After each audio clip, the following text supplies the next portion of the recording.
Good morning, good morning. Can you hear me? If you can, just give me a wave, please. Good morning, good morning.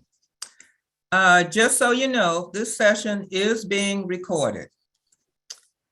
I'm Shirley Hinton, president of the Raleigh branch of the National Association of University Women, headquartered in Washington, D.C. My job today is to welcome you and give you a few facts about our organization and set the stage for our dynamic speaker, Mrs. Ruby Brown Herring. The mission of NAUW is to serve youth, women, and the disadvantaged in our communities and in developing countries by addressing educational issues, advancing the status of women's issues, and to strategically partner with allied organizations. In a nutshell, we perform activities in the 5 major areas: educational development, health promotion, community and political involvement, national and international awareness, and support for historically Black colleges and universities.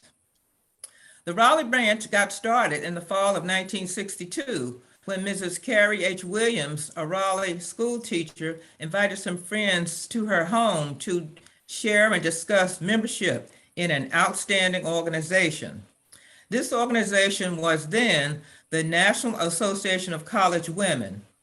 There was an overwhelming response from her associates, and after due process, the Raleigh branch was activated. Over the years, the Raleigh branch has recruited many other women into service. The branch has remained faithful to the ideals and founders of this great organization, and we continue to strive to serve the women within the capital city of the great state of North Carolina. Over the years, the Raleigh branch has sponsored many activities to raise funds and support our national 5-point programs. For instance, we had a rainbow tea, where we've had several rainbow teas. They are fundraisers where members select a color and then they decorate their luncheon tables, bring in china from home, they wear hats, desserts, and their guests all wear the color that they have selected. And the colors are then explained in the program, and tasty foods are presented. We also work at Habitat for Humanity. We don't like hammers and saws, so we decided to serve boxed lunches to the people who had hammers and saws. We worked with the Downtown Faith Coalition Build in Southeast Raleigh. We volunteered at the Habitat Restore. At that point, we unpacked, sorted, and organized 70 boxes of books. And at another time, we tackled 2 trouble areas in the store, lighting and hardware, by removing broken items from the shelves and organizing them in an eye-pleasing manner. Health awareness and nutrition. We've concentrated on healthy eating. We've hosted several healthy food programs. One was for the cast of the play The Color Purple. One of our members was an actor in this play. And most recently, we have given Christmas baskets to several deserving families. Another thing we do is we give college scholarships to students ranging from $750 to $1,000 annually. Some of the universities we have represented are A&T State University, Winston-Salem State University, UNC Greenville, UNC Greensboro, and UNC Charlotte. Our address is Raleigh Branch, P.O. Box 26532, Raleigh, North Carolina, 27611. In case you have someone that might need to apply for one of our scholarships. Currently, we have 20 members in our branch, and we are looking for more ladies to join us as we continue to actively represent North Carolina. We also want to know who's out there in Zoom land this morning. So go to the chat, enter your name and where you're located and your association with youth. For instance, if you're a parent, principal, youth leader, pastor, etc. This will help us profile our organization today. Now for some technical requests. We ask that you keep yourself on mute.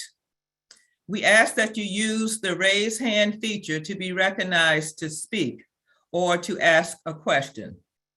The speaker or the person introducing the speaker will cover how questions will be answered during this session.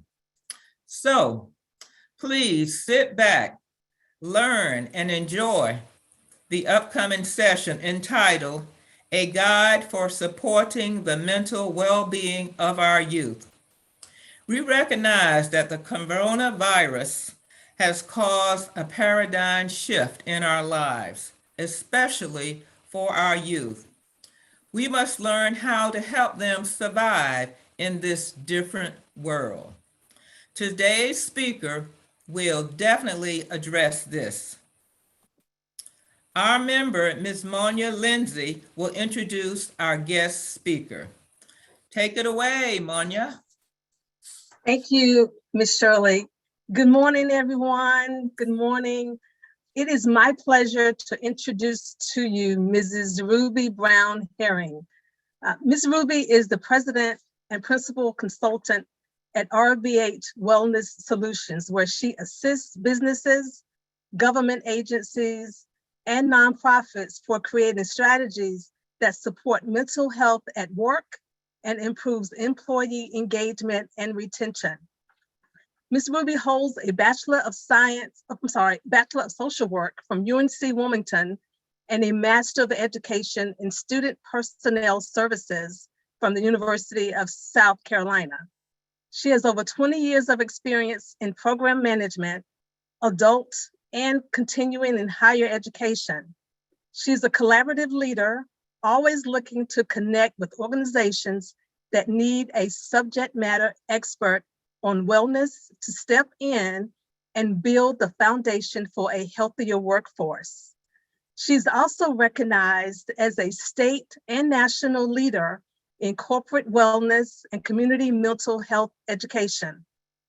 Ms. Ruby lives in Raleigh, North Carolina with her husband and is the mother of college-age twin daughters.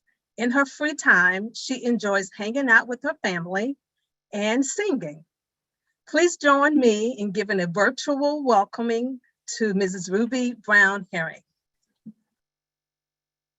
Thank you so much, Monia and Ms. Shirley, for having me here today and the wonderful members of NAUW Raleigh chapter. I'm really excited to be here. And I'm loving seeing all of the information in the chat of who you are, where you are, and your relationship with our young people. And so I hope today that the information that I share will sit with you in a way that those of you that have an immediate need walk away with some tips that you can use in your everyday lives. And those of you that may not even know you have a need today are able to garner some information that you can use when you find yourself in need. I'm passionate about this topic, and so I will take questions, a couple of questions as we go, but so that we can get through all of the content, we're going to try to ask you to hold as many questions as you can until the end. But as Ms. Hinton said, if you have a question as I'm going on that particular topic, use that raise your hand feature because it just helps me find people. It moves you to the front of the line in terms of who's on my screen. And then Monia will help monitor the chat for any other questions that may come in. So don't feel like you have to ask your question verbally. You can put it in the chat as well.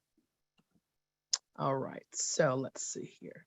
Before I do, the next thing I want to do is I want to share my handouts with you in the chat. So give me just 1 second to get them dropped in for you so that you can download them and save them.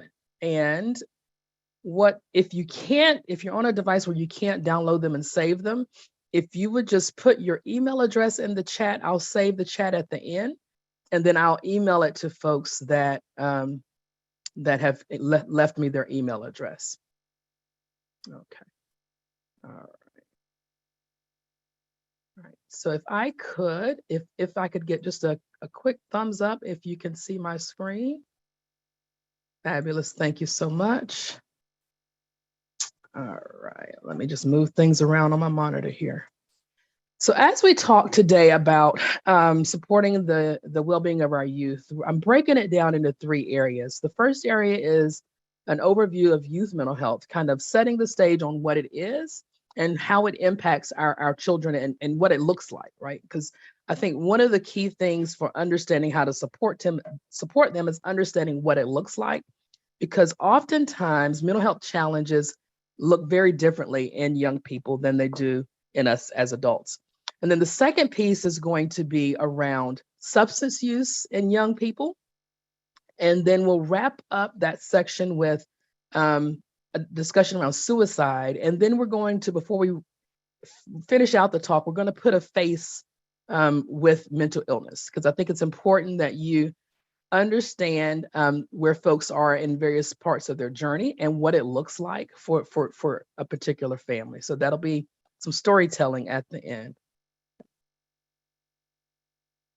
So starting out with this overview of mental health, this is a basic definition on what mental health is. I think oftentimes as we think about mental health, mental illness, mental health challenges, you're hearing all of those terms, folks are like, oh my goodness, I don't know what each of those mean. And so we all have mental health, right? Just like we all have physical health.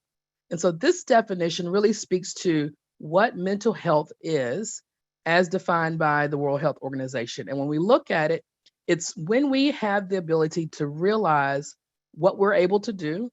We can cope with those normal stressors of life. So things happen and we're able to manage and move through them with little to no difficulty. We can work productively. And so for young people, that's schoolwork, that's interacting with their family and their friends. And it could be for those that may have a job, part-time job, but they're able to work productively. And then, that being able to contribute to their community. And community can be defined as a variety of things. And so don't just think about their local community that they live in. It could be their faith community. It could be the sports communities that they're involved in. It could be other types of communities with which they identify. And so thinking about mental health on that high level plane, it's how we're able to navigate and manage through some of those difficulties. When we look at a mental health disorder, language is key, right? And so one of the things that I think is important that we think about is language and changing that. I know growing up, I'm a 70s baby. I'll be, Lord willing, come April, I'll be 50. And I remember growing up, sticks and stones will break my bones, but words will never hurt me. And what I know now that I'm an adult and I know better, it's backwards, right? So words do hurt us, especially with children, even with us as adults. And so thinking about the language that we use when we're talking about mental health challenges. And so what do you mean by that, Ruby? I'll tell you in just a second. So this definition, I think, is key. It's really basic in terms of what a mental health disorder is. It is a diagnosable illness. And I know I grew up in Eastern North Carolina, and some of you, I know Monya and Reverend Newkirk, you've heard me say this before, in the Black church, right? We're told, oh, ain't nothing wrong with you. But what we know is that mental illness is a diagnosable disorder, just like hypertension, just like diabetes, right? And so understanding that it is a brain disorder that can be diagnosed by a mental health professional. So we may all have periods of anxiety, especially thinking about during COVID. Our young people initially were like, oh my goodness, 2 weeks, we're going to be fine. We can go back to the world as normal. 3 years into this, there's, I'm sure, been a lot of anxiety in our young people. We've seen it in some of the data that's come out across the country that I'll talk about later. but it is a diagnosable disorder that impacts three areas for these young people: their ability to go to school or work, their ability to have satisfying relationships, and to carry out daily activities. If you've ever heard of ever heard a young person that has said, "I'm too afraid to go to school," and they don't go, there is social anxiety that tends to prevent young people from going to school. And so if it impacts those one of those three areas for a period of about 4 weeks or more, then it's likely to be a diagnosable illness. Now, I'm not a clinician, but I've been doing mental health education for about 15 years now. And what I know is that paying attention to changes in children's behavior. If you know that Ruby is typically the outgoing person, I show up for any event and I'm front of the line to have conversations, but you notice me pulling back, that's a change. And so it may not necessarily immediately mean, oh, Ruby's experiencing a mental health challenge, but it's a change. So have a conversation with me to say, I'm noticing this. And we'll talk about how to communicate in just a few moments. But I think it's important to understand that it disrupts these areas. And I like to sum it up. Many of us have seen this little phrase in houses somewhere. It affects our ability to live, laugh, love. And then the fourth L that's not there is learn. Right. And so if you can't remember the three areas that are listed here, pretty much can remember live, laugh, love, and learn. And so think about, again, how is what we're seeing in that young person impacting those four areas of their life? When we think about mental health disorders, it is a broader term that does include mental illnesses and symptoms of mental illnesses that may not be severe to warrant a diagnosis. And so thinking about, again, what are we seeing, what are we noticing, and how can we support that young person? Mental disorders in children in particular are serious changes in the way that they typically learn, the way that they behave, or the way that they handle their emotions. So for those of you that are in the classroom as teachers, oftentimes you may see certain behaviors in the classroom. Some of us that are parents or grandparents or aunties that are raising young people, we may see certain behaviors acting out at home, or we may not see it at home and we see it in other places like school. And so thinking about what we're seeing and how that is causing the stress for that young person that's preventing them from being able to get through their day. And so I like to talk about numbers because I think when we think about the impact that mental health challenges have on young people, it helps kind of solidify that story. And so these numbers, I will say, are pre-COVID. Some of the COVID numbers are starting to come out. I know some of you may have seen a few weeks ago where the Surgeon General said pretty much that youth mental health is a pandemic of itself, right? Because of the COVID pandemic.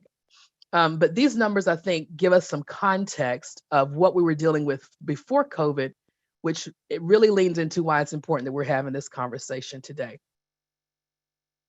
So we know that, and these are numbers are from Youth Mental Health First Aid, and they pulled them from various resources, and I've outlined them here. But 1 in 5 teen and young adults live with a mental health condition. 1 in 5. So if you have a group of 10 youth in a program, 2 of them are going to have a mental health challenge. When we look at when these start, right, 50% of individuals will develop a mental health challenge by age 14. So I want you to sit with that for a minute. 14-year-olds are what? Ninth graders, possibly? 8th graders, 9th graders? 50% of them will develop a mental health challenge before age 14. 75% by mid-20s, and it's usually around age 24. And so this is important because more than not, it's likely that a young person that you are engaged with may develop a mental health challenge before they reach high school. And again, I was raised by older parents. My mom was almost 40 when she had me. No, she was almost 39. My dad was going on 46. So there's a big gap between me and my older siblings by 19 and 17 years. And so I grew up with, you better act right, right? And you're going to grow out of it. If they notice behaviors in children, oh, she'll grow out of it. And so think about what you may have learned, right, through your life, upbringing, and how that may impact how you support young people now. Because this data is truth. When we look at suicide, and as much as I know it's hard to talk about suicide, it's so absolutely important that we do, because our young people are dying, particularly our Black boys are dying by suicide. Suicide is the second leading cause of death for 15 to 24-year-olds. Number 2, it used to be third, but in 2016, it rose up to number 2. The number 1 leading cause is accidents. Yeah. And so thinking about those numbers, Dr. Fish, that's a great question. I'm going to hold that because there's a slide coming up in just a minute that's going to talk about that. Okay, thank you. You're welcome. You're welcome. And so when we look at these numbers, Mental Health America did a study a couple years ago in 2020, and they said that mental health, youth mental health in particular, worsened in 2020. So this is, again, pre-pandemic.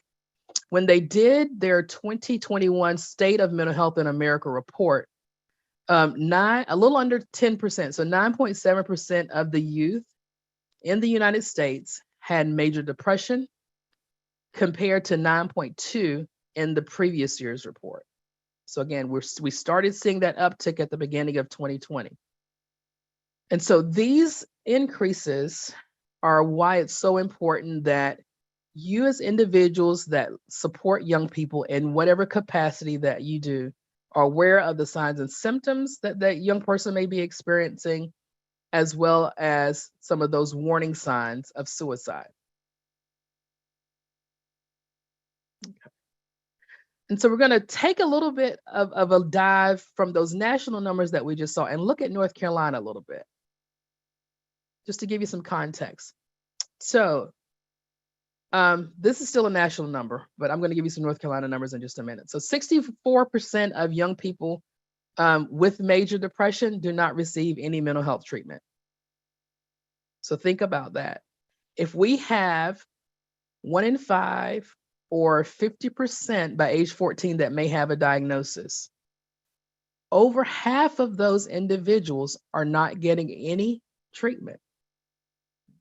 And there are a lot of things that play into that. One of the biggest ones is stigma, because as young people, they don't want to be seen as differently. As adults that support them, and I'm speaking from a parent's perspective, we don't want folks to think we're not a good parent, or we don't want folks to think that something's wrong with my child.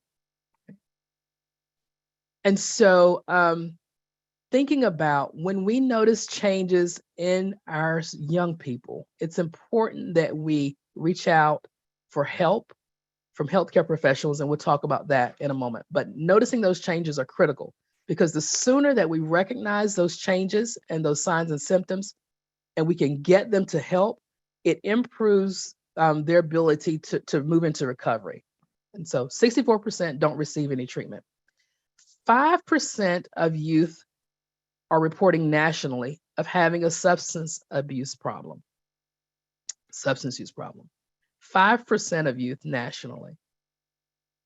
And so I'm going to share some North Carolina data with you here. So in 2019, 24% of high school students, my girls are freshmen in college, so not that far removed from high school. 24% of students in 2019, high school students, and 20% of middle school students reported that they were currently drinking. So let's just sit with that for a moment. Middle school, that's 10, right? These are babies. And so there's certain things that are happening in their lives where they feel that they can best cope with those things through use of alcohol or substances. 9.7% of high school students and 11.5% of middle school students reported that they had attempted suicide.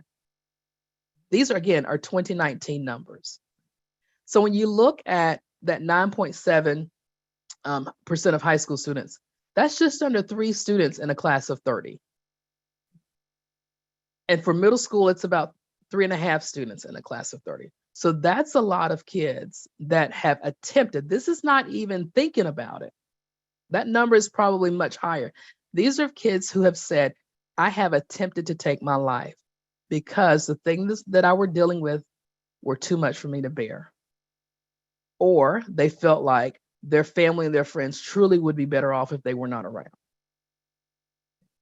And so my hope is, as we move through this information today, is that you really kind of think differently about how you have viewed mental health challenges in anybody, not just children, but anybody, and how you might be able to start to shift your language and how you're supporting them.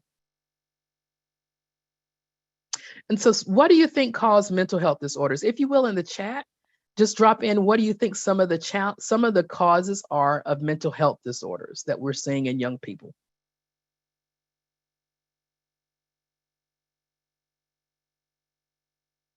Poverty, thank you so much. Trauma, yes. Social media, genetics, right. Really good examples coming in. Family issues, right. So wonderful. Thank you all for that shared those examples in the chat. And I'm going to go ahead and put all of the ones up here because you have hit on the majority of them as they continue to come into the chat. There's one more. So early life experiences, and that can be anything from what that they've experienced from birth to the age that they are now. So that can include poverty, that can include peer pressure, it can include bullying, family issues. So all of those things. I know many of us have heard of adverse childhood experiences. That's been a long-term study. See, there we go. Lenora's right on point.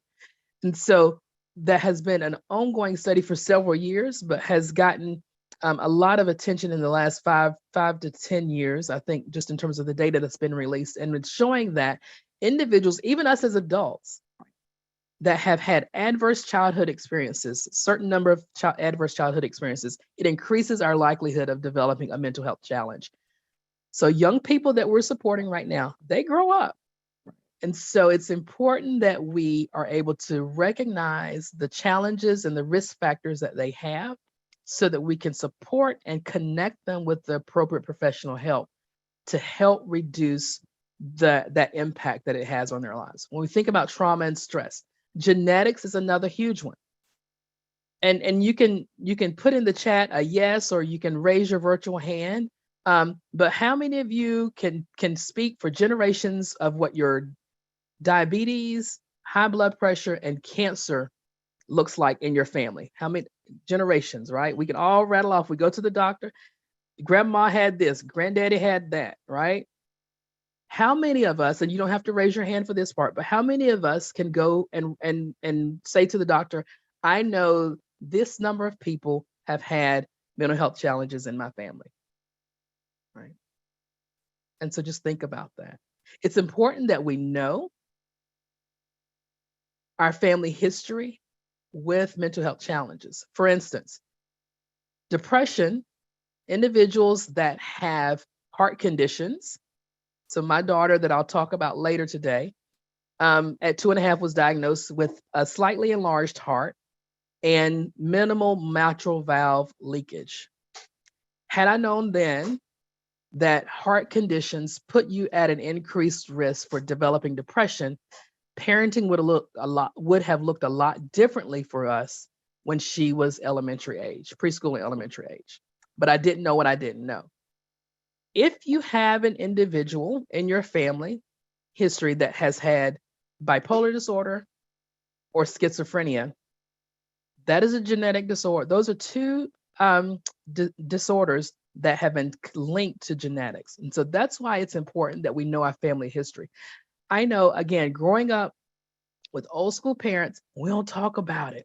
We've got Uncle Junebug in the back room at Big Mama's, right? Or we've got sis that has gone up north or down south to stay with auntie and uncle, and we don't talk about it. But it's important that we talk about it because our kids are dying. And so just like we want to know history of other physical health conditions, we need to know the history of mental health conditions so that we can better support our young people. Yeah, and some of the things that are coming in the chat absolutely contribute to that increased risk. The environment. So think about young people that may be living in poverty. I think I saw that one in the chat, that may be experiencing homelessness. I know here in Wake County, there are a lot of children that are living in hotels or shelters.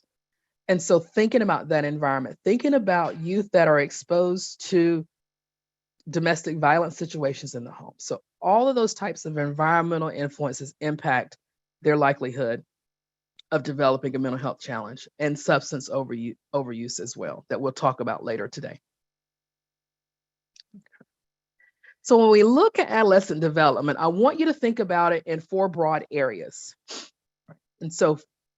And the reason that I kind of talk about this is because this helps us think about the baseline for where children are.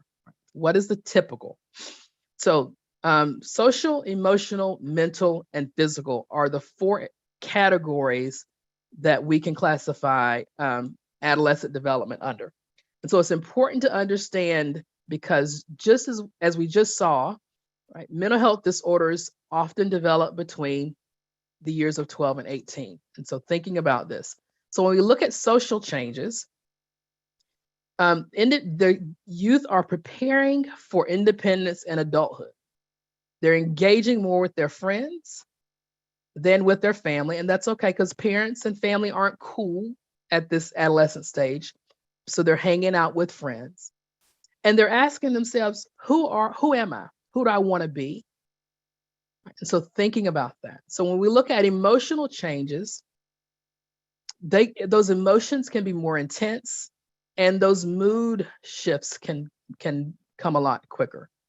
I know one of the things that we saw here with my daughter Tamron that I'll tell you about at the end of this was those mood shifts were happening so quickly, and I was just like, wait a minute, this is not the way this should be happening. Something's going on.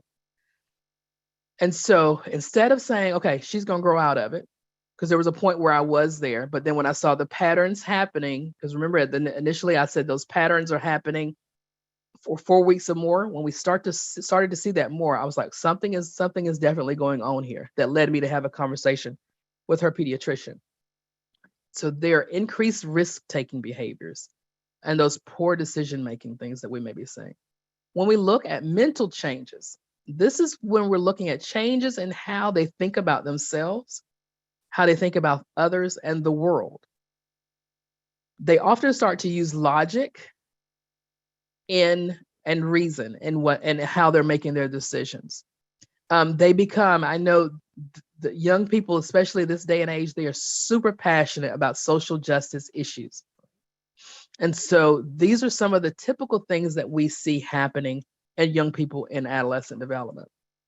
And then under the physical areas, we can see just an increase in their muscle mass, but also an increased concern about their physical appearance and their social acceptance. They want to fit in.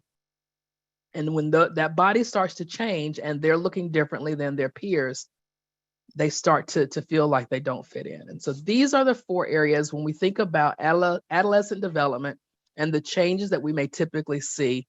These are just a few of the examples that come to mind.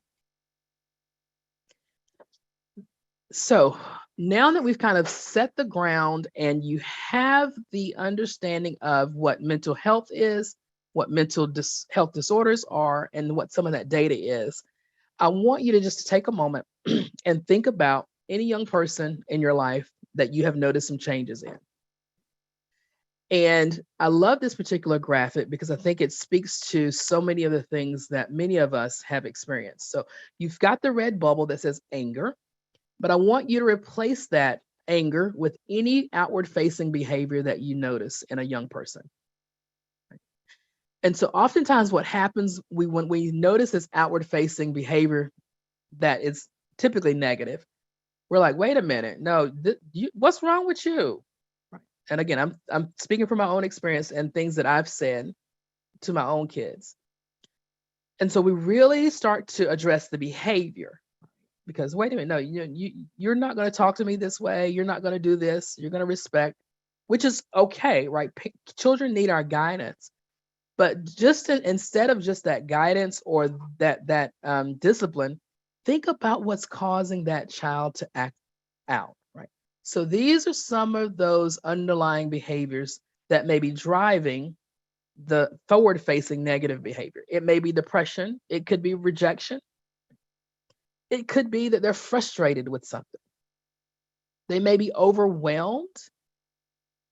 There may be some jealousy somewhere. There may be guilt. And a lot of other things could be driving it. So I just encourage you to pause and think about the underlying cause of that behavior that we're seeing. Because with the 64% of young people that don't get treatment, if they don't get those treatments in an appropriate amount of time, they can face a severe disruption in their life. It's going to impact their school, their family relationships, and just being a citizen in their community. They also, sometimes we will seeing them experience situations at school, and it may be they're not even going to school, chronic absences, right? It could be that there's disruptive behavior. I know I was happy to see in the chat as we were getting started, one of my daughter's 5th grade teachers here, and Dr. Smith, I'm not going to ask you to speak up, but I'm sure some of these behaviors you remember seeing in Tamron in 5th grade at Bug, because we were just on our journey. And so thinking about, and I remember her saying, it was one of the first teachers, she said, I don't know much, but I want to learn how to support her. And I don't know if she remembers that, but that was such a powerful statement for me as a parent to hear. And so again, if we as adults that support young people see that outward facing negative behavior, pause for a second and think about what's causing that behavior and be open to learning, right? How we can better support our children. It's going to be so impactful on helping them on the road to recovery. All right. And so some of the common mental health disorders that we may see in young people are listed here. And so when we look at some of these numbers, when we look at ages 8 to 11, about 12% of, I'm just had a slight lapse in my thoughts. 12% of young people ages 8 to 11 may experience any of these common mental health disorders. With anxiety, it's about 4%. Major depressive disorders, we see a little, it's around 1.6%. So we see a lot of anxiety in young people that age 8 to 11. ADHD is one of the most common ones at 9%, 9.9 to be exact. And oftentimes what I hear folks say is, ADHD, those numbers sure are low, right? I think there's more kids out there with ADHD. And there probably is with all of these disorders. The numbers that I'm sharing with you are probably much higher. However, the reason that they are likely not is because they're not reported. They're not reported. And when you have 64% of youth not getting treatment, right, our numbers are going to be way lower. So just thinking about that, it gives you some context around these numbers.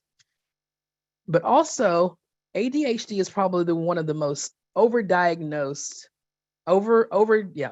diagnosis for young people, because what we think is ADHD in children sometimes is anxiety or depression. It looks very different. And so just thinking about that.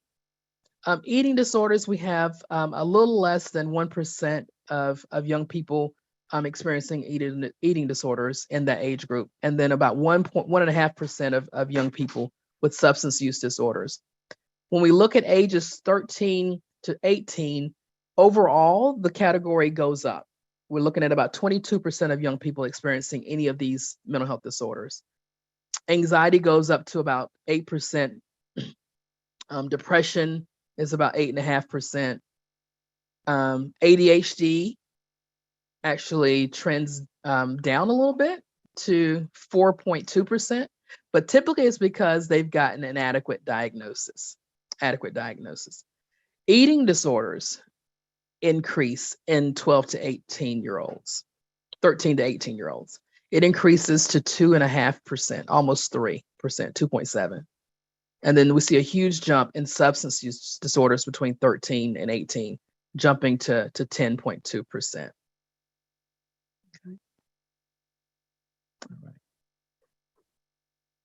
All right. And let me see, I have a question in the chat that I want to. Right. Yeah. And so I had a comment around spiritual component not being listed under adolescent development. I think that absolutely can fit into one of those 4 buckets that we looked at when we think about social, because as they're connecting to their social environment, absolutely that the spiritual component can be classified under that social bucket when they look at that. But very good point. And one of the things that I always tell folks is absolutely lean into your faith communities, right? Because they can provide an amazing amount of support, but also lean into those mental health professionals, right? They can walk side by side to support that young family, that young child in their journey through mental illness.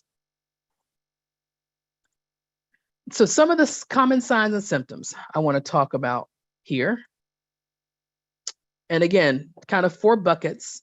We're looking at emotions, behaviors, physical, and thoughts. And so when we think about those emotions, we often see most common in our young people, low self-esteem, or they're super sensitive to criticism. And so thinking about the change that we're noticing in their behaviors.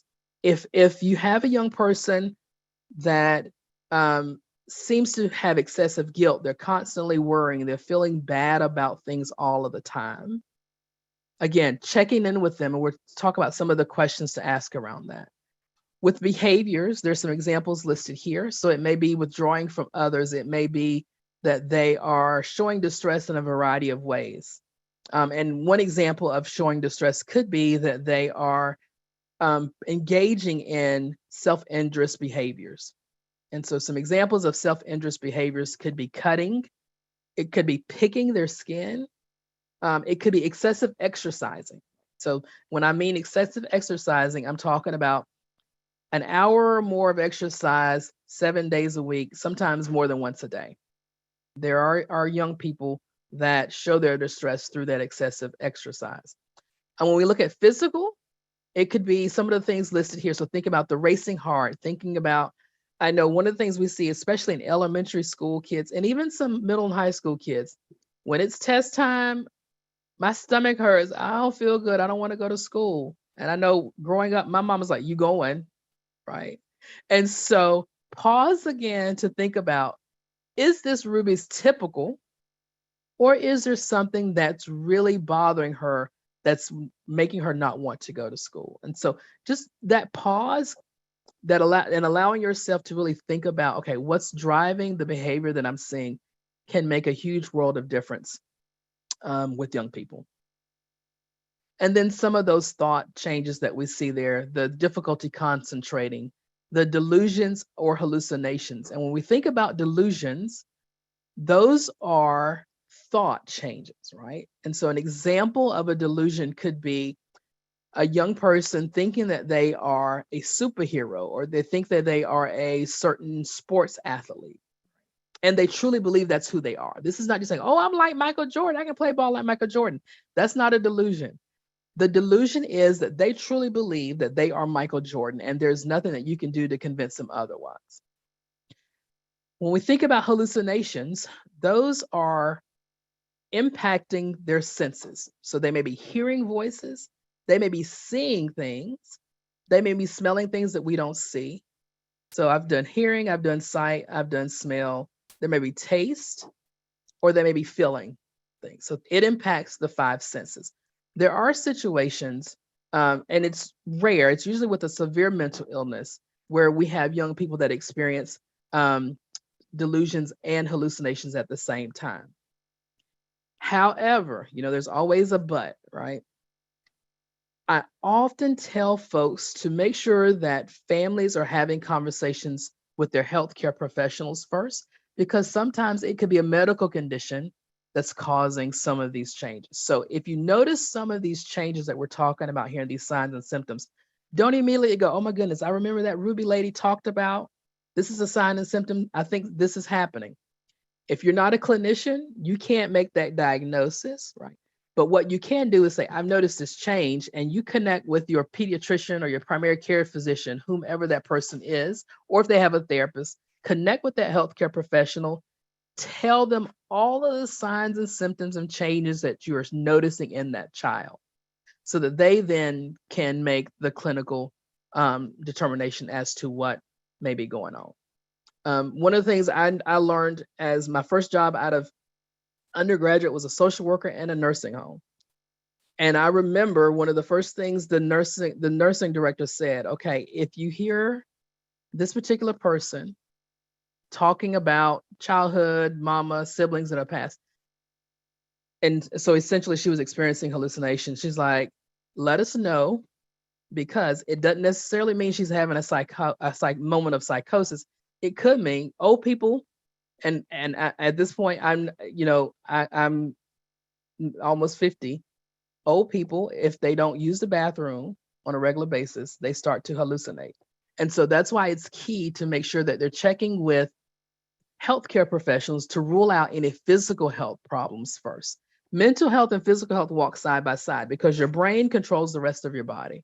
So if you're noticing these changes, reach out to your healthcare professional. If you're not comfortable reaching out to a therapist, start with your doctor, and that's perfectly fine. It's about access.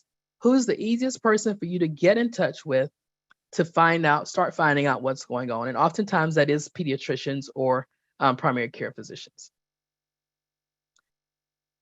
And so typical adolescence versus warning signs that we've kind of just talked about. We did the typical adolescence piece, and we just talked about some of the warning signs. We know that symptoms of mental health disorders can often appear very similar to typical adolescence. And so it's important, again, to think about the impact of the change that we're seeing in these three areas: school, daily activities, and their social settings. And when we notice those change, first and foremost, let that young person know, I've noticed, and that's what I usually tell folks to say, use I statements. I've noticed this, right? And speak to that change that you've noticed, because it helps a young person feel seen, right? It helps them when they think they're flying under the radar and nobody's paying attention. If I say, Tamron, I've noticed this, Tamron's like, okay, well, you are paying attention. So that also can help them connect to you and feel safe to have a conversation. So are they struggling in those three areas? How's it impacting those areas? So when we look at typical adolescence, this is just a couple of examples. Typical adolescent behavior, they're going to withdraw from family and friends to hang out with their friends more. That's typically what they do. Developmentally, they should start to do that at some point, or will start to. If it's a potential warning sign, they're withdrawing from everybody: family, friends, and other social activities. So again, noticing the level and the intensity of that change in behavior is when it's a potential warning sign. And so these are just a few risk factors that put a young person at greater risk for developing a mental health challenge. Stressful events, abuse, trauma, and the ongoing stress that we've experienced, that young people have experienced, especially during the pandemic, with virtual school and not being able to hang out with their friends, it has negatively impacted them. And that's why we've seen the data with the Surgeon General saying a few weeks ago that child mental health is at pandemic levels right now, because it's impacting them. They developmentally, they don't have the tools to be able to manage and navigate some of those feelings. And so having adults like each of you that are in their lives that check in with them, and we'll talk about that under protective factors in just a moment. It's absolutely key in helping them feel seen, helping them be more resilient and develop some of those coping mechanisms. So when we look at some of these risk factors, physical health conditions we talked about earlier, and I keep going back to physical health conditions because it absolutely impacts mental health conditions. So young people that may have developed diabetes, it puts them at greater risk for developing depression. That's just what the science says. And so paying attention to young people that have a physical health condition and noticing some of those changes. We know that a lot of our young people play sports. And so if they may have had a brain injury, concussions especially, that does put them at greater risk for developing a mental health challenge. So thinking about the things that they are involved in, the things that they're experiencing, and how might they impact their likelihood of developing a mental health challenge. Let's see, we've got a question from Lenora in the chat. What suggestions do you have for understanding how to help children who are suffering from ambiguous loss? That is such a great question. I think one of the things that's most important is just checking in with them and saying to children, which I know for me was a challenge at first because of the way that I was raised. How are you doing and what can I do to support you? Right? Just ask them, because as a parent myself, and I'm going to speak into, I didn't know what I didn't know at the time because all of my mental health education stuff went out the window. I was mama. Instead of me saying years ago, okay, you need to do this, it'll help you feel better. You need to do that, that'll help you feel better. Right. I thought that those things would be helpful in helping my daughter process loss. So, but those things didn't work for her. So ask them what you can do to support them, but be prepared for the fact that they may not know, and that's okay. And so if they say, I don't know. And so then the comeback for you could be, it sounds like this is very hard for you. I just know that I care for you. And when you are ready to talk, I'm here. Or with younger children, and especially, and even I use this with my girls too, middle school. Have them write it out, have them draw it.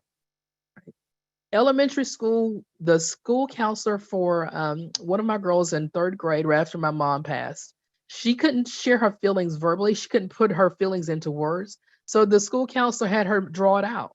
And we were able to figure out how much she was missing my mother. So even with those ambiguous losses, like the loss of social connection with school, have them draw it out. Sometimes too, young people are afraid to communicate directly to the adults in their lives how they're feeling because they don't want to feel judged by us, or they don't want us to try to fix it.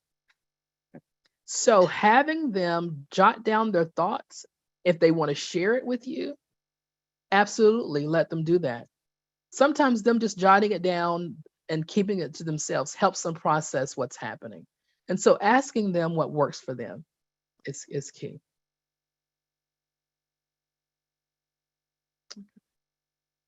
And so looking at risk factors, the one thing on this slide that I think is important for us to recognize is that first item, feeling close to at least one adult. The young people in our lives have oftentimes lots of connections and lots of great supports, but there are so many young people still who don't feel close to any adult. So helping them develop a relationship with a trusted adult, right?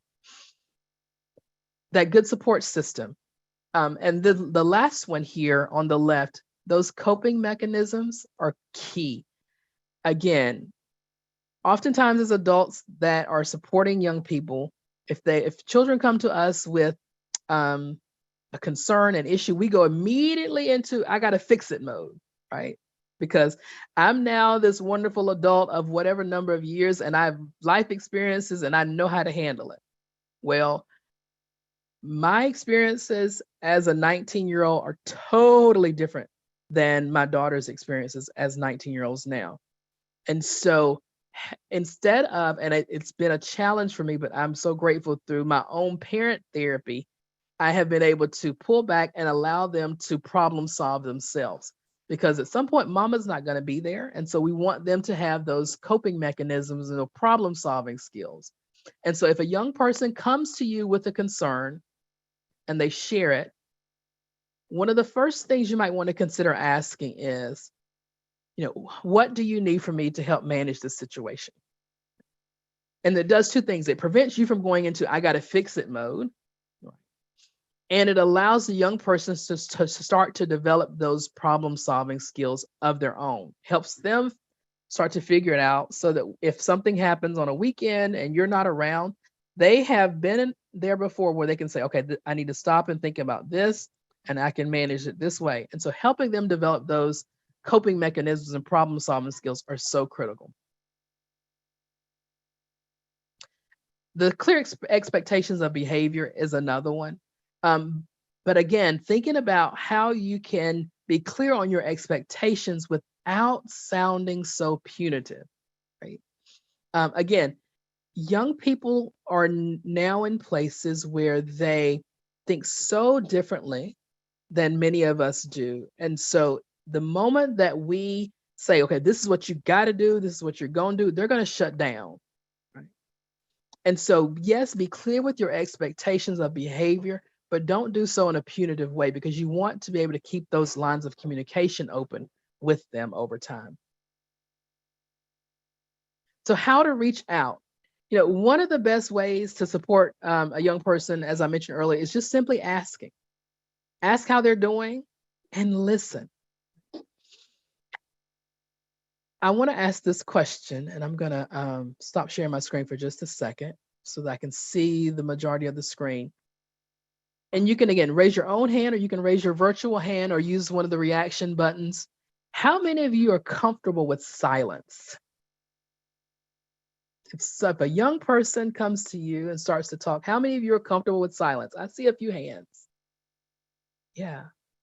And that's great. So for those of you that are, that's great, because a lot of us are not, right? Here's the thing about silence when we're talking with young people. It can be one of the most powerful things that we can offer a young person because it's saying to them, I'm just going to be here. I'm not trying to fix you. I'm not trying to solve it. I'm just going to sit here in the muck of what you're dealing with and just be present. Right. One of my colleagues several years ago, when we were doing a training together, she kind of coined this term, and I love it. Just practice the ministry of presence. It takes the stress off of you of trying to fix it, trying to solve it. And it just says, I see you, baby. I'm here. There's so much power in silence. It allows the young person to kind of process what they're thinking about or trying to say.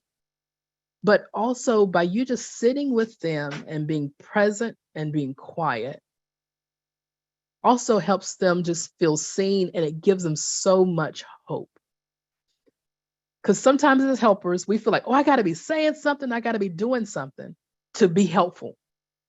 And sometimes it's just sitting and being. It reminds me of what we say in our churches many times. When I can't say nothing, I'll just wave my hand. And there's so much power in just raising your hand. There's so much power in just sitting and being with that young person. So I just invite you to think about that the next time a young person approaches you with some challenges that they may be experiencing. And so other things that are listed here, really being aware of your body language. Knowing that young people may use language as much as we don't want them to. They may use language that we're not comfortable with. And so one of the things that I say to folks sometimes, don't grasp your invisible pearls when a young person says something that you're like, ooh, no. So as my mama would say, God rest her soul, fix your face, watch your face, because once they see those nonverbals change and that tense or whatever the change may be, they're going to be like, yep, they're asking me how I'm doing or how they can help, but they're not ready because their body language is saying that. So our body language says a lot before we even open our mouth. So just kind of be aware of your body language. Encouraging them to express their feelings, as we've talked about. But these I statements are so critical because you're speaking to what you know. I'm not speaking to what Mrs. Hinton knows or what Mrs. Hinton has said after one group meeting. I'm not saying what Manya has told me after another group meeting. I'm speaking to what Ruby has noticed myself. And that goes a long way to helping a young person feel like they're not being judged and folks aren't talking about them behind their backs. Help them as they're expressing their feelings, kind of validating how they feel. And so it's not saying, so if they say that they, I feel like, I have too much going on and I'm just not smart enough to make it through this math fourth class. My mama would have said, okay, you need to figure it out and deal with it because you're in the class and you better come home with the B. Validate what they're feeling and say something like, I know this sounds like it's so very hard for you. And I'm so sorry that it's stressful. How can I help you? Right. So validate what they're feeling. Don't dismiss those feelings, because once we dismiss those feelings, they pull back and they're not likely to reach out with us. It's also important, as we're talking with young people, that we allow the opportunity to create those safe environments, that we're non-judgmental in how and what they're saying with us, right? And we encourage them to be open. Because if they ever reach a point of crisis, they're going to remember how you interacted with them previously. So if you were judgmental, if you were harsh, if you were overbearing, they're going to be like, yep, no, I don't feel safe in that space, so I'm not going to go back and talk to them. I see a hand raised, Art and Lynn. Is that from the previous question, or do you have another question that you want to ask? I want to make sure I honor that.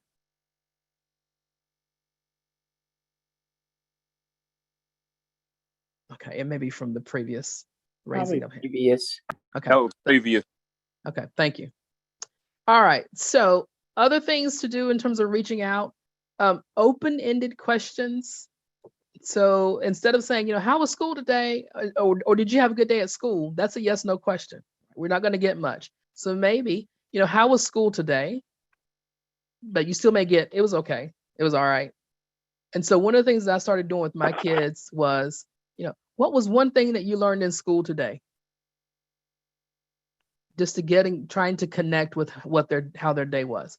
But it's also important that we don't push when they're not able to respond to us. They're not able to give us an answer. What do you mean you don't know? No, don't do that. Don't push, because again, we want to keep those open lines of communication open with them. Be careful with saying how they should feel. Well, you should do this or you should feel that. So be careful with how you're telling them they should feel. Be careful with the language and when you're communicating with them. And then we've already talked about being careful with silence. The one that I will touch on here real quickly, the second to the last one is, oftentimes in our attempts to connect with young people and the things that they're experiencing, our go-to may be, I remember my first breakup, right? And this is what happened. So our attempt is to connect, to show them that they're not alone. They're not the first person to have experienced a breakup. However, my first breakup in whatever year, right, is much different than theirs now. And so what happens, it's coming from a good place, right? Our intent is to connect. But what happens is it shifts the conversation from being about them to being about you. And we always want to keep the young person at the front of the conversation. And so one of the Ruby isms that I often say in trainings when I'm talking about this, it ain't about you, boo-boo. It's about the child or the individual that you're supporting. And so think about, right, how can you connect in a way that doesn't shift the conversation from being about their experiences to being about yours. So I'm going to talk about substance use disorders in youth not in a great detail, but there's a couple things I want to highlight because I do want to spend some time on suicide. So when we look at substance use disorders, it is a problematic, it's patterns, right? Patterns of using alcohol or another substance, and it impacts their daily life or it causes noticeable stress. So it really looks very similar in terms of those three areas that we talked about with the overview section, their ability to go to school, satisfying relationships, and daily activities. Some of the common substances that we notice youth using are listed here. Prescription drugs used for non-medical purposes. What does that mean, Ruby? It means, and we see this across the lifespan, but in young people, it could be a young person that's taken mama's pain medicines or daddy's muscle relaxers, right? It could be a young person that's taking their ADHD medication, which is a controlled substance here in the state of North Carolina, and giving it to their friends. So they're using somebody else's prescription drugs for non-medical purposes. Inhalants. I know in the summertime, we see a lot of situations where young people are using inhalants such as pick an aerosol can spray that's under your kitchen sink, and young people could be using it. Huge increase in the summertime with air conditioning units, Freon being stolen from air conditioning units because they're using it as an inhalant. And so just being aware of the different types of substances that are most commonly used by young people.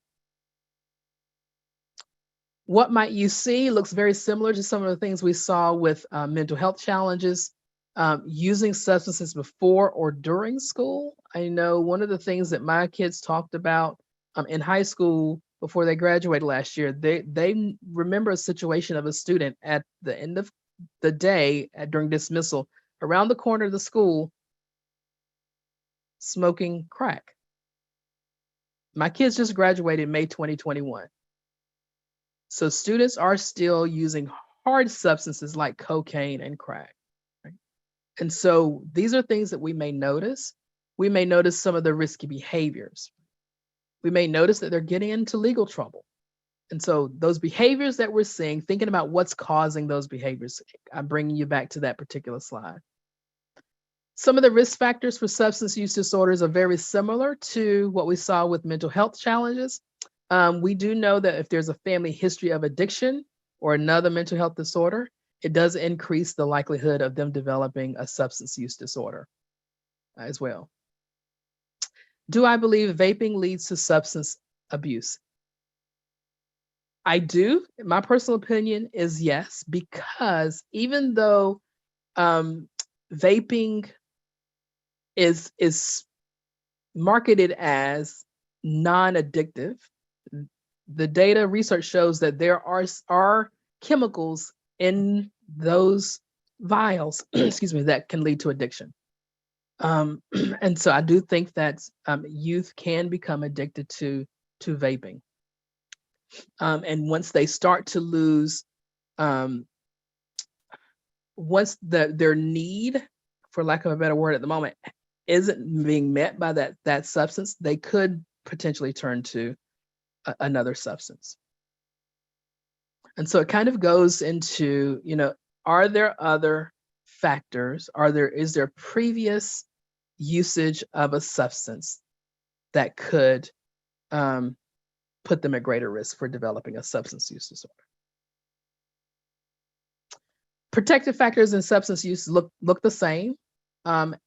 Really thinking about, though, that good social support system, that village that we grew up with, going back to that, right? Going back to the village so that kids know that we care about them and we want them to do well. So the last few slides that I'll talk about around youth suicide. Yes, the recording is going to be shared, and I'll put the slides in the chat again before we log off. Youth suicide is such an important topic in general, but it's one that truly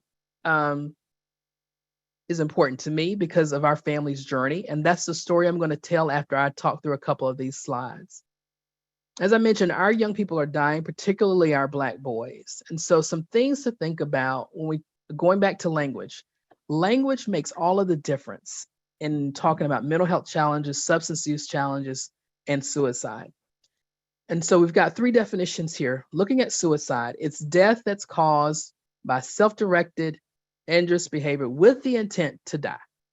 So their intent is to die, take their life.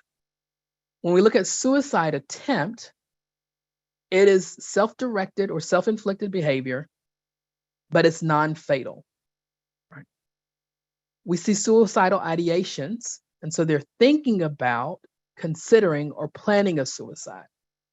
And I think it's important that we think about these 3 phrases, but also that we say the words suicide, suicide attempt, and suicidal ideation, because there's such a huge stigma, especially in the African American community, around suicide.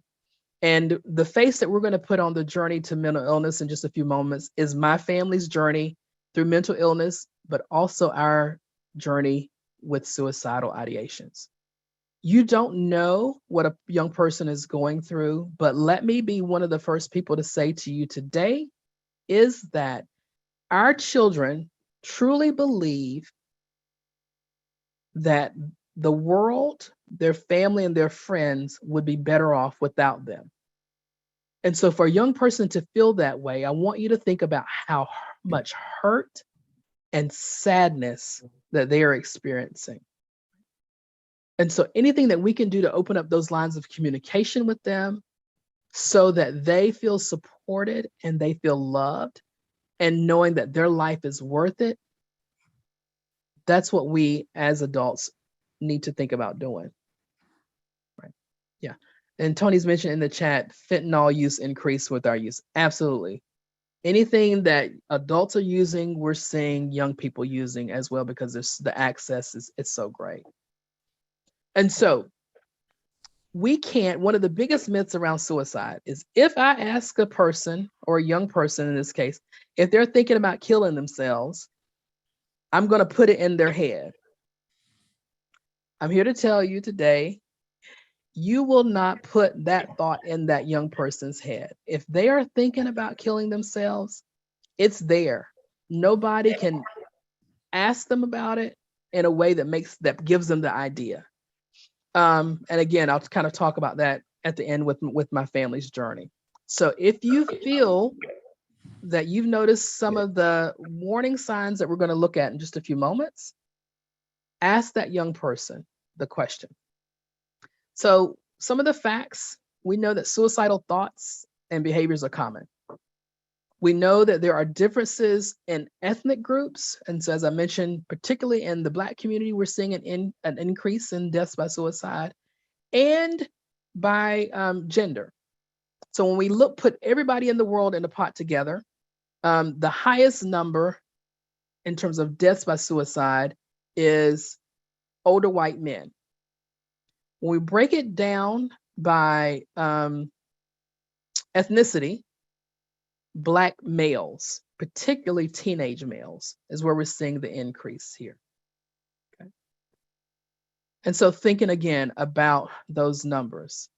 Latinx youth, we're also seeing an increase there in deaths by suicide. And one of the things that you may have noticed here is that I've said deaths by suicide or died by suicide and not committed suicide. Because as we think about language, it's important that we take that negative stigma out of it. You commit crimes, you commit sins, you commit adultery. People die by suicide, just like they die by cancer. So if someone dies because of cancer, so my mother passed away 10 years ago from lung cancer, nobody says she committed cancer. Right? So why are we saying that a young person or an individual committed suicide? By doing so, we're adding the negative stigma to that makes people feel shame, and it reduces the likelihood that they're going to reach out for it. So again, thinking about that language.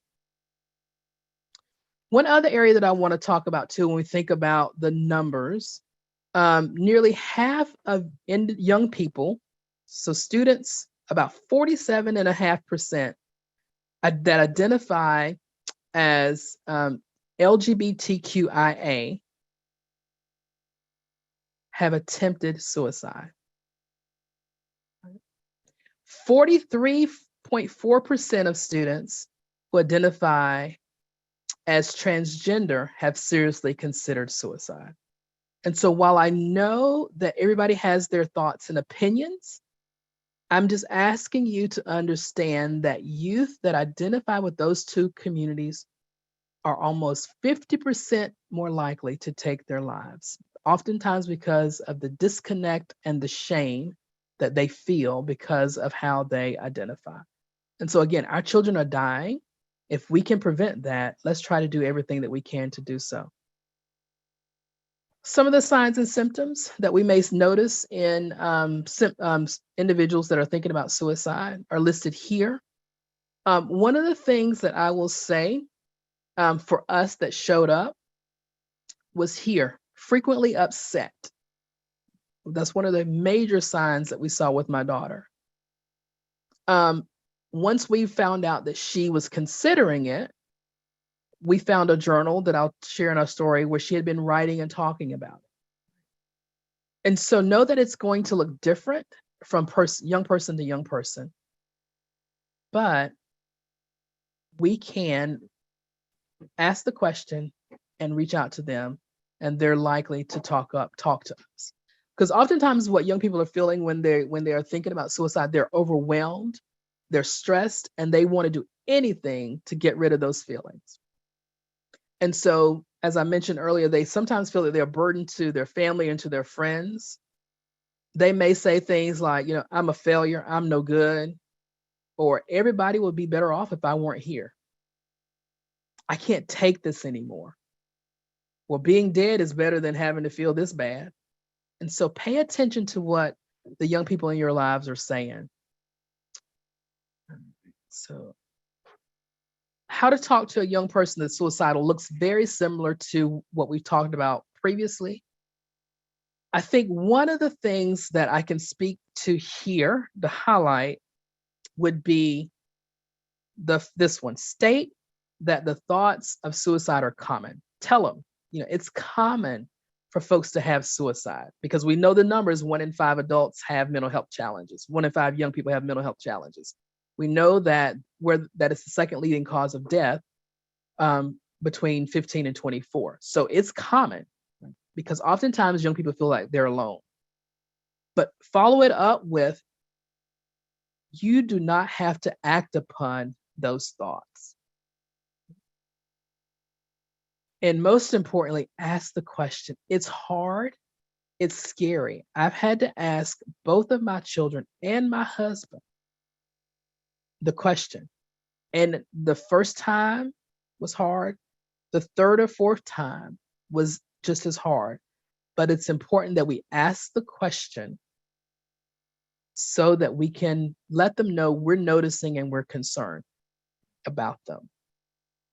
And so this is an example, and you'll have this in the slides, so I won't spend a lot of time here. But we recommend within mental health first aid, especially, it's a community training that I do, be specific. Are you thinking about killing yourself, or are you thinking about suicide? As opposed to saying, are you thinking about hurting yourself? Because with children, young people, hurting yourself means something totally different than killing yourself, right? And so then this kind of walks you through the process of what to do next. Do they have a plan? When are you going to do it? How are you going to do it?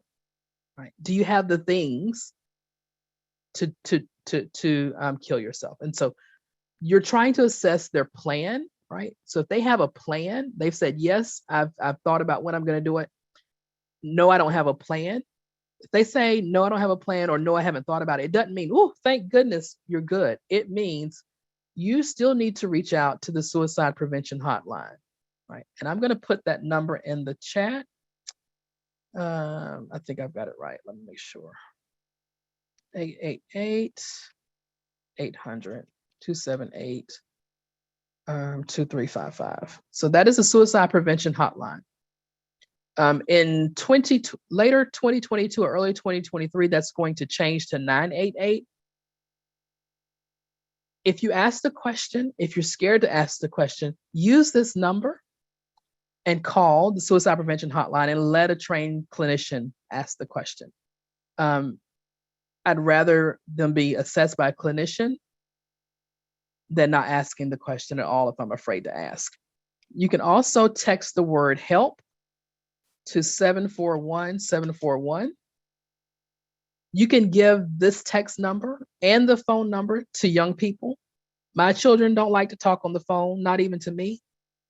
Give them the text number so that they can reach out to someone that if they need that support. If you're in a school, follow your school protocol. If you're in a professional organization, if you have a policy, a crisis policy, follow that. If you don't have a crisis policy, consider developing one, especially if you're dealing with youth, so that you have clear instructions on what the organization should do. Okay. All right. So now I'm going to, this last two or three slides, quickly kind of put a face on mental illness by talking through our family's journey. So this is my family in 2015. At this point in time, they were, let's see, they were in middle school. And we were happy here for the most part. There were still some things going on, but we were happier than we were a few months leading into that. In July 2014, our family hit rock bottom. My daughter Tamron, this is Talia. My daughter Tamron in 2015 was hospitalized for 10 days for suicidal ideations. It was the summer between 5th grade and 6th grade. She was bullied at a church summer camp, right? Of all places that I thought my child would have been safe, she wasn't. I was her mother. And again, I was that child because my mom and daddy were old school. I raised my kids. You better act right. You better listen. You better straighten up. My husband and I missed the fact that my then 11-year-old was suicidal. She was experiencing suicidal ideations and we had no clue because we saw, think about that wheel with the outward behavior. We saw anger. We saw punching holes in walls.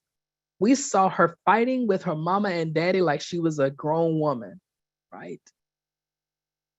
And I was going to make her act right.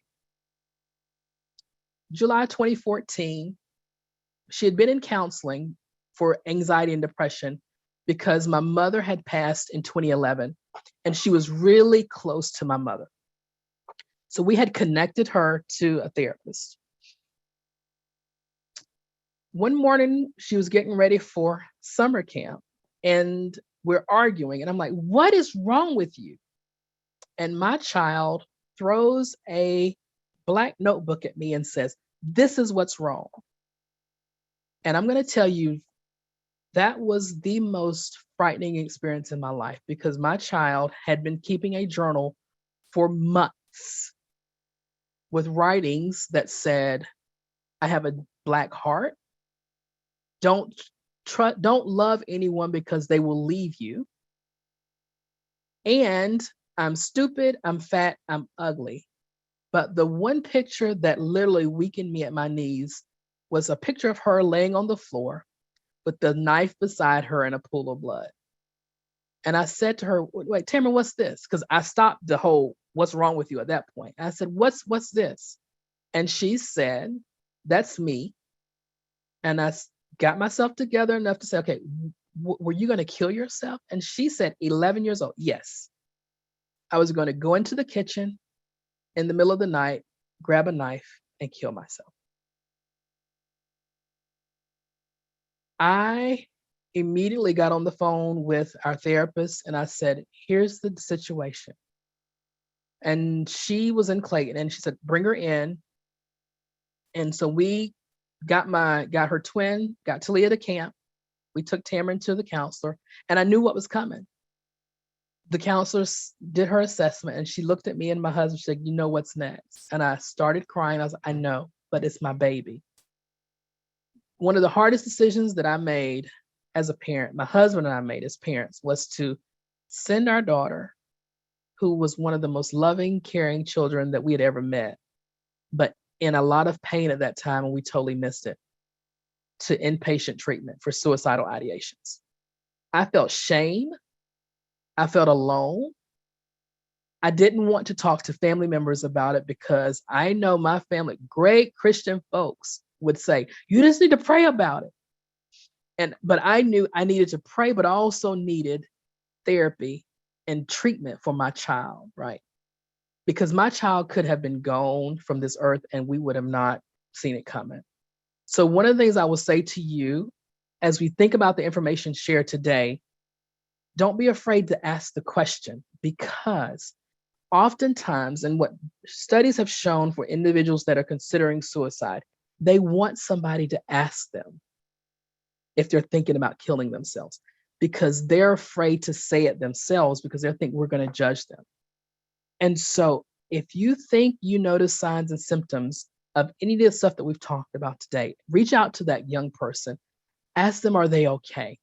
You don't have to have this great plan in mind. Are you okay? Is there something I can do to support you? Or I'm concerned about you. I'm worried about you.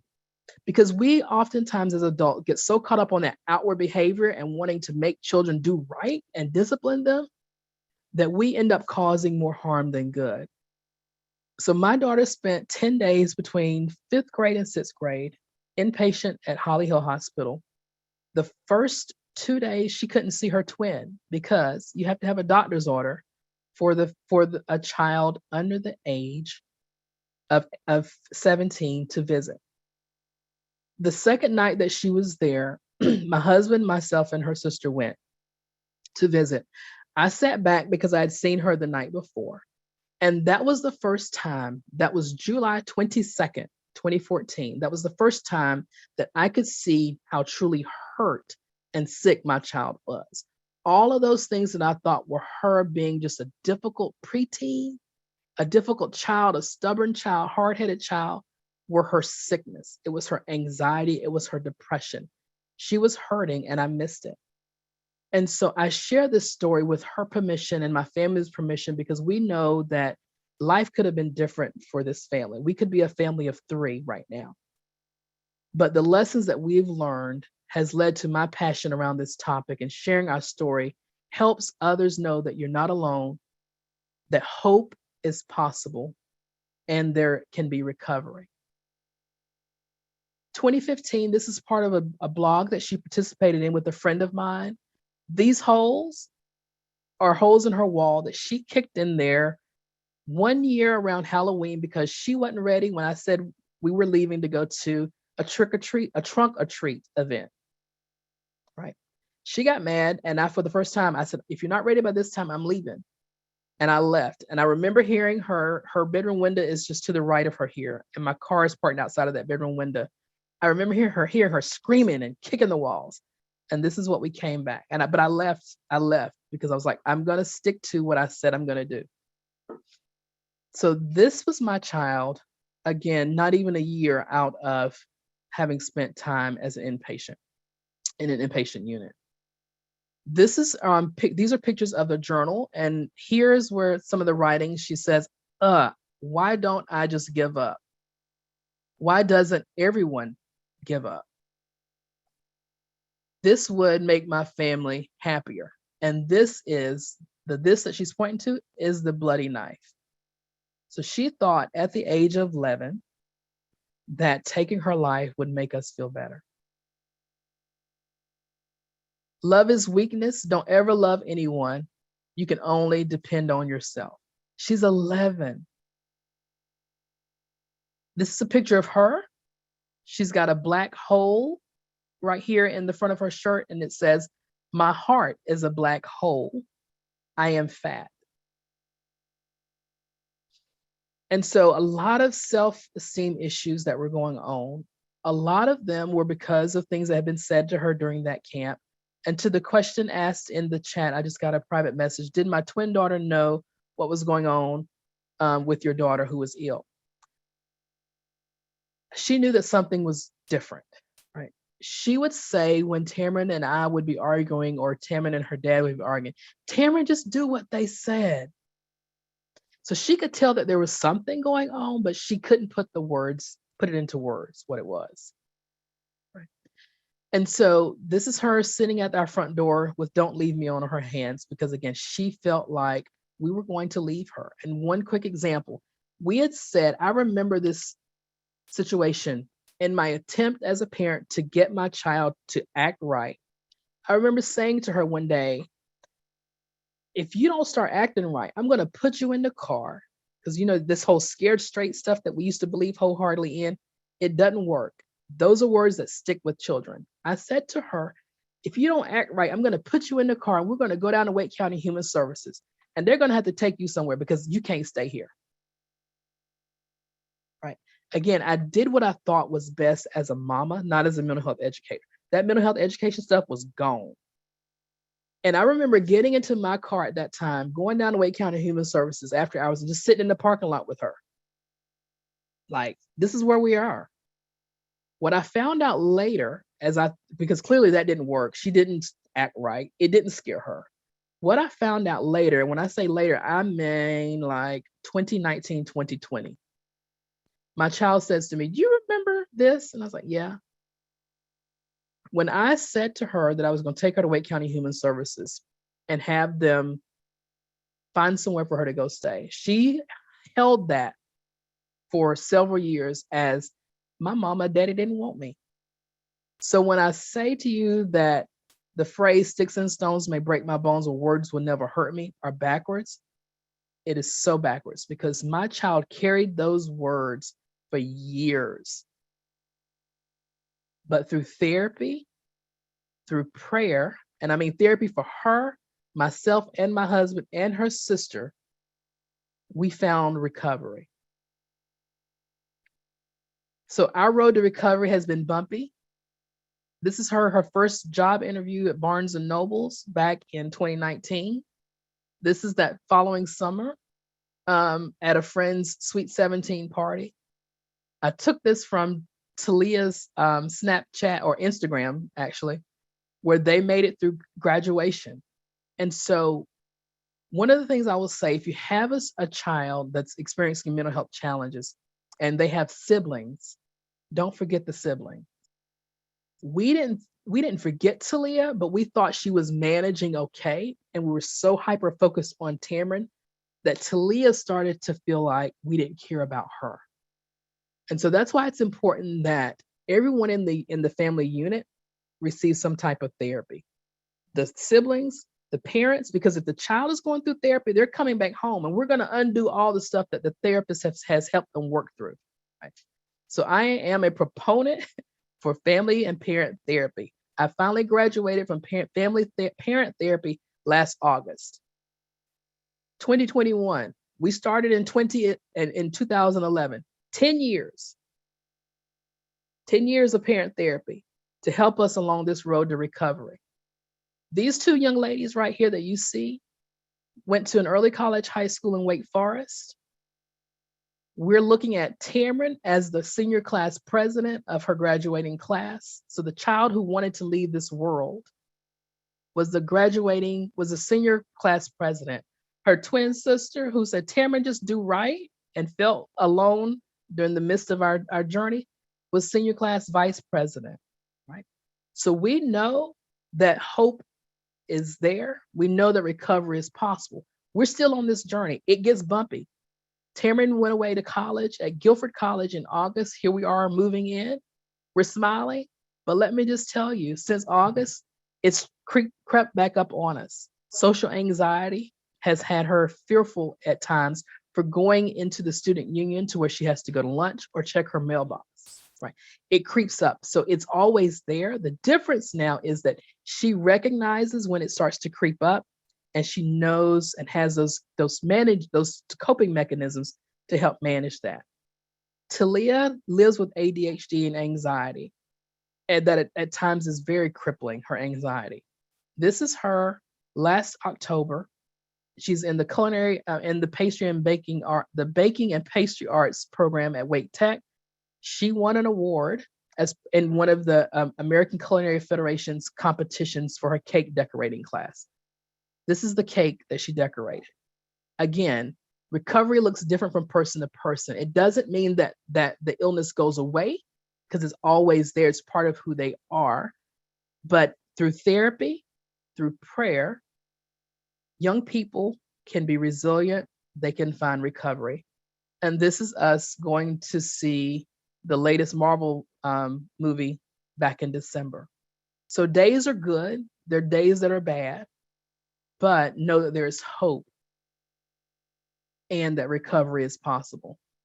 And so the final 3 tips that I'll share with you that I think is important, the key takeaway from this: acknowledge a young person's feelings, encourage open lines of communication.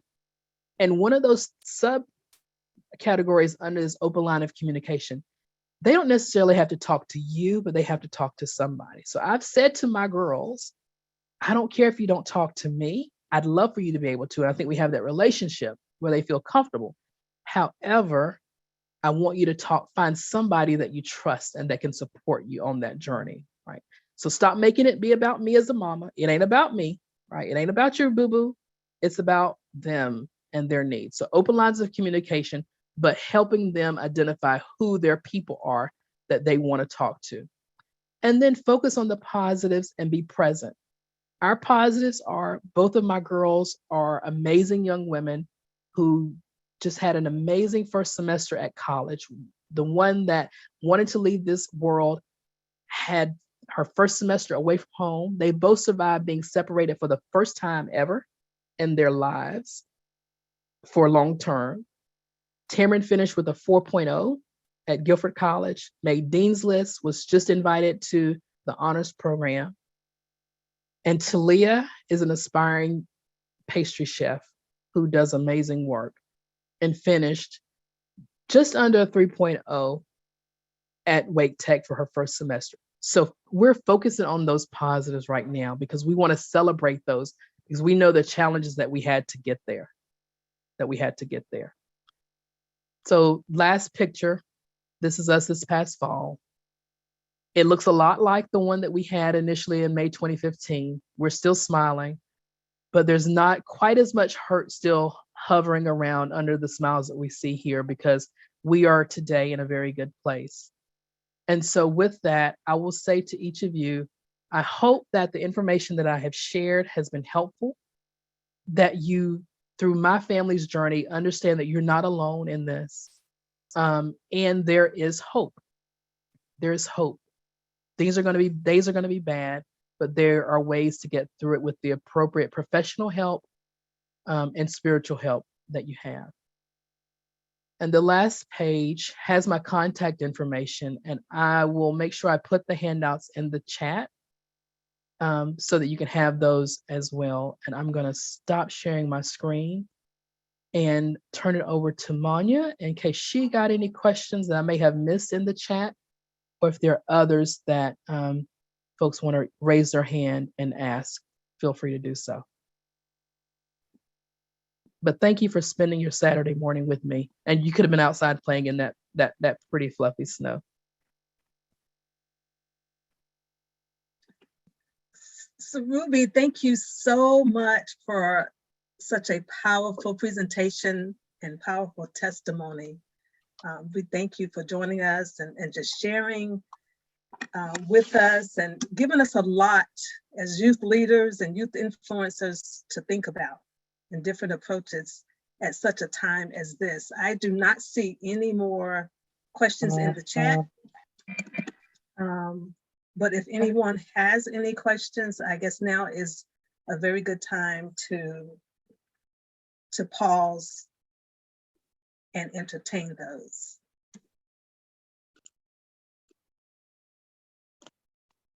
Hello. Miss Council, go right ahead. I see your hand. Okay, thank you. What an amazing presentation. Thank you so much for doing it. And I'm here in Greenville, North Carolina. And I have a 4-H youth group, the Pitt County 4-H All-Stars, that's been together for 25 years this year. And some of them are on this call. And I just appreciate you so much for sharing this most empowering presentation for them. And I'm just sorry I didn't have 100% participation, but they are represented, and I know they're going to go back and share it with their fellow members. And it was just amazing. And God bless you for sharing this awesome presentation with us and just making it real. I can so appreciate of that. Thank you so very much. Thank you so very much. Again, our family we've been through the ringer. And this is just one of the ways that we help others because, again, our journey could have been so different. Thank you. I just want to commend the Raleigh branch for such a powerful presentation. And to the speaker, as sectional director, I just sent a text to Shirley Hinton that I'm going to recommend that you be invited to do this presentation at our sectional conference in September. Oh my This goodness. has been one of the most powerful presentations that I've seen. Mhm. One that also touched me so was in the national convention in New Orleans, where a mother shared her experience of her daughter being killed by her husband. So I commend you and your family for stepping out and sharing your challenge and your victory. It is most profound. And the tears are tears of joy for you and your family. But I would pray that every counselor, I saw Methea Brown from the Winston-Salem Forsyth County School District. I saw her online, and I know that she will share it with her co-workers. But I think every school district should see this presentation because it's powerful. It's very powerful. And your child is my child. All of the children are our children. And my concern is that your children, your family had the means to receive the help and assistance that was needed. My concern is that those young people who do not have the means. So with that, I'm just gonna back off. Thank you again so much. And Raleigh, you nailed it again. Mrs. Evelyn, if I may, thank you so much for your kind words. And the last thing that you said around families that may not have the resources, that is why I do this, because I remember saying to some friends of mine early on, I have just enough know-how to navigate this, but I'm trying to be that loud voice from Sampson County for the families who don't have the resources and the know-how that I do. So I appreciate what you just said so very much. And just what you said you're just navigate. I'm going to speak with someone at Winston-Salem State because this has profound legs to walk. And I'm just, we'll be in touch. Thank you so very much. Thank you so much. Thank you. Thank you. This is Arnethia Brown. I do apologize for not having my camera on, but I have been sick. And yes, I am a member in the UW branch, Winston-Salem. Thank you, Ms. Howie. I am here. I just want to say that when I saw this, the presentation was going to be today, I wanted to make sure I was on it. I did send it to my principal at my school. We do have a new principal, and I sent it to staff. If anybody wanted to get on it, get on it. Because it says it's open to public, anybody can be on. And so she was like, go in and get all the information that you can find, that you can get. And I want you to come back and share it with our school. So yes, Miss Gentry Howie, I will be sharing it. I too, this does touch home for me. I have a grandson, I have two grandsons that I've raised. And in the 4th grade, we went through the same thing as him feeling like he wanted to take his life, that I had to take him to Brenner Hospital and they admitted him. But the only thing about it is they moved him to Jacksonville, North Carolina, where we did not have any beds here. So every day I'm going back and forth to Jacksonville, and that was just my part of being a counselor. I know that this was real.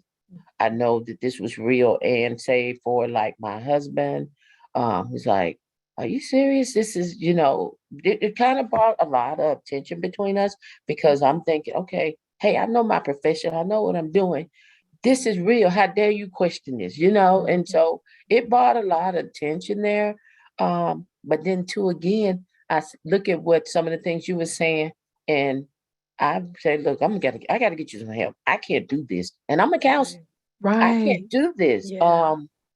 And I said, y'all, and when I took him to that, right now, I still have him getting outside services, but I deal with kids every day and their problems, but I can't do my own. And that kind of bothered me. It's like, well, why am I in this profession if I can't even help my own kid?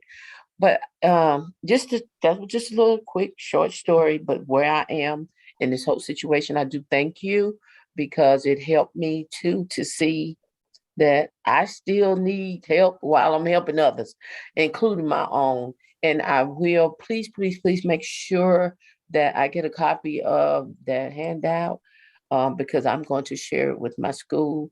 And I have your contact information, and maybe it's something that you can do for the whole district of Winston-Salem, Forsyth County. Okay. Thank you so much, Thank you. Mrs. Brown. And let me just say to you as a grandparent, when it's yours, it's a totally different ball game, right? And so that was one of the things that I carried for a long time was that guilt. I know how to handle this. I can help other folks manage this, but there's nothing like when it's your own. And so sometimes we're too close to it to be able to work through it ourselves. And so what I say to you is give yourself some grace and surround yourself with folks that can see this from that unbiased area, right? Because that's your grandbaby. Yes. And the way that you can help him is get him to the other folks that can provide that support that he needs. Thank you very, very much. You're welcome. You're welcome. All right. I see someone, Tony mentions in the chat, may I give a word? So Tony, I'll go ahead and if you want to share your thoughts or question. Yes, ma'am. Amen. Praise God. I'm so glad that I was copied into this because normally I have so much stuff to do on Saturday, but I thank God that I actually took the time to listen to what you say. A woman of God, I just want to commend you on breaking the invisible wall that has been set up in our community that you better not tell nobody, don't ask, don't tell, hiding information and things and not even seeking help because what you did has helped me a lot because I come from a product of that. You better not tell anybody. I'm not seeking any help. We'll just pray on it. And God has given us resources through people that he has graced with different abilities, psychologists, doctors, for our own health and our own good. So he's helped us through our own vices and this different thing. And I thank God for you not being ashamed. I thank God for you not worrying about image in your family, because I'm telling you, it helped me as an adult. It has given me information that I can use with my, I have one child that's still in the home. I had a son that went through some various things and I did not want to do it. And I followed that invisible wall. And I thank God that he was able to come out of that at an early age. But what this information that you gave, and I had a message on the sticks and stone. I mean, people quote that as a scripture. I mean, I looked in the Bible. I said, "Is that a scripture? Where is that in the Gospels or the Old Testament or what?" And that we brought up on that. That my mother would say stuff to me, and it wasn't supposed to hurt, but it did. And I carried a lot of that stuff all the way up into adulthood. And it was not until me and my mother sat down and actually had conversations about certain things that we were able to break that chain that the enemy has put on. So, woman of God, I thank you. I commend you for what you have done. And it has been a powerful training and a powerful thing. And I mean, I know this has got to get out all over the world because there are people, there are children, even adults that can be saved for what you gave us this morning. So thank you, woman of God. Thank you so much. I appreciate that so very much. Yeah, that whole upbringing, that sticks and stones stuff. Yeah.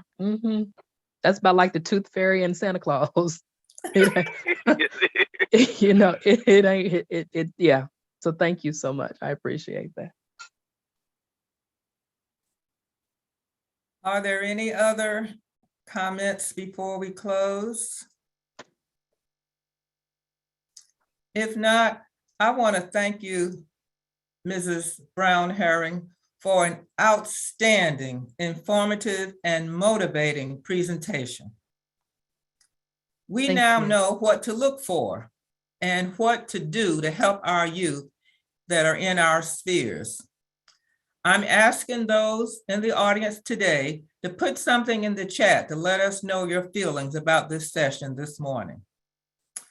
Ruby, we wish you the best in your endeavors with your family, your company, and the companies and individuals you touch in all future sessions. We will contact you for delivery of a gift for your services this morning. Thank you again for a job well done. A special thanks to the members of the Education Committee of the Raleigh branch, my co-chairs, Marnia Lindsay and Yulene Mitchell, for coming up with this session. The committee members also were Ella Perry, Sylvia Rivers, Patricia Wassa, Lenora Attalese Allen, Kimberly Best, and Esther Harden. I also want to thank all of you who are out there in Zoom land for taking time out of your busy weekend schedule to attend our session. I hope you gained some valuable information and steps you can use in your situation as you work with youth in your life. I also want to acknowledge our sectional director who spoke earlier, Mrs. Evelyn Howie. She let us establish the Zoom session, and we are very proud to deliver on the session. I'd like Marnia to put up the flyer with our contact information. If you want more information about our scholarships that we give to students in universities and colleges, or if you'd like an application to join the National Association of University Women, you can contact us at our P.O. Box, Raleigh Branch, NAUW Raleigh Branch, P.O. Box 26532, Raleigh, North Carolina, 27611. Or if you have some other questions or need further explanations, you can contact us at nauwraleigh@gmail.com. This ends our session, and we hope that you have a very, very great and safe weekend.